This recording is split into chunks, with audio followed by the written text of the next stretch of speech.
अथ सप्तमोऽध्यायः। हरिः ॐ।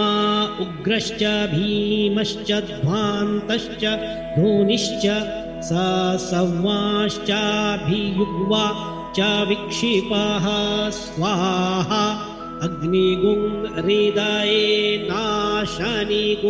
हृदयाग्रेण पशुपतिं कृत्स्नहृदयेन भवञ्चक्ना सर्वं मतस्नाभ्यामीशानं मन्युना महादेवमन्तः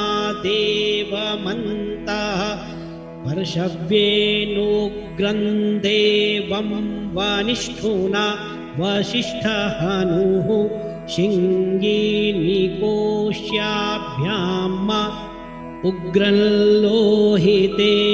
मित्रगुं सौभृत्येन रुद्रं दौर्भृत्येनेन्द्रं प्रकीडेन मरुतो बलेन साध्यान् प्रमुदा भवस्य कण्ठ्यगुं रुद्रस्यान्तः पार्श्व्यं महादेवस्य चक्रिचर्वस्य वरिष्ठो पशुपतेः पुरीतत लोमभ्यः स्वाहा लोमभ्यः स्वाहा त्वचे स्वाहा त्वचे स्वाहा लोहिताय स्वाहा लोहिताय स्वाहा मेदोभ्यः स्वाहा मेदोभ्यः स्वाहा मागुंसेभ्यः स्वाहा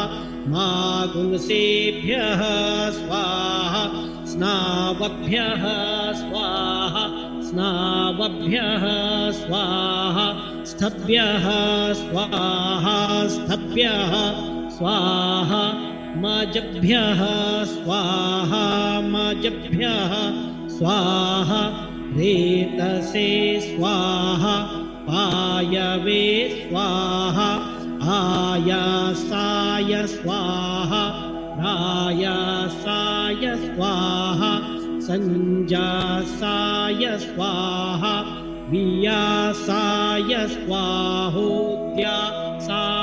स्वाहा शुचे स्वाहा शोचते स्वाहा शोचमानाय स्वाहा शोकाय स्वाहा तपसे स्वाहा तप्यते स्वाहा तप्यमानाय स्वाहा तप्ताय स्वाहा घर्माय स्वाहा निष्कृत्यै स्वाहा प्रायश्चित्यै स्वाहा भेखजाय स्वाहा जमाय स्वाहान्तकाय स्वाहा मृत्यवे स्वाहा ब्रह्मणे स्वाहा ब्रह्महत्यायै स्वाहा विश्वेभ्यो देवेभ्यः स्वाहा द्यावा पृथिवीभ्यागुं स्वाहा।